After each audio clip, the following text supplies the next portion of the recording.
Siz dünya meşhur futbolcu Serdar Azmun bilen bir garnaşlyk bagyňyz bar diýip bilýäs. Siz aýtsaňyz, nähili garnaşlyk bagyňyz bar we onuň kiçikliginden futbola başlaýyş bilen baglanşykly aslında öňgörüň berdiňiz baga. Indi siz özüňiz ýöne tomoşaçylarymyza gurulmasyň. Serdar men ağamın Piri diyen bir ağam vardı. Şoň oğlunun oğlu yani altığı. Alty. Serdar'ı men 4-5 yaşına kal, yani 5-6 yaşına kal gördüm. Türkmenistan'a kan gelile olur.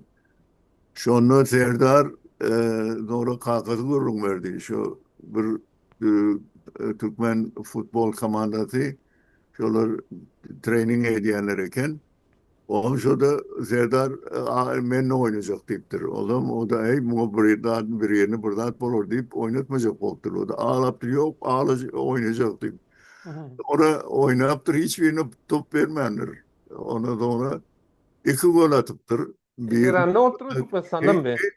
Bir İran'da oturun Türkmenistan'da yok oturun. Türkmenistan'la Ha Türkmenistan'da mı? training var yani da ne mi? Ha. Ama oğlum birine de şaki bisiklet diyen Türkler Ha. arkadaşı gruptur. İki golün biri şon yani. Ha. O sonra Ha. bunu deyip dedik bunu yalat görmedik deyiptir. O çağlıktan şol neme.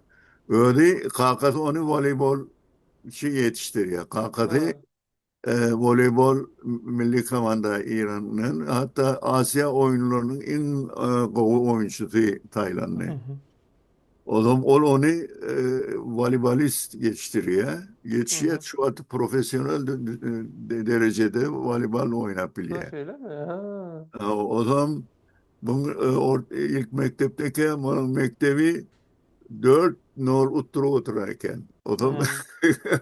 Serdar'ı tapın deyip motosikletle iyi veriptiler, tapıptırla getiriptirler. İkinci yarımda 12 gol atıptır. Hmm. Ama şol men onu gördüm, onu sonra görmedim. Ama neme, gerçekten bir telefonla gepleşken şol dememiz bilen sonra ol.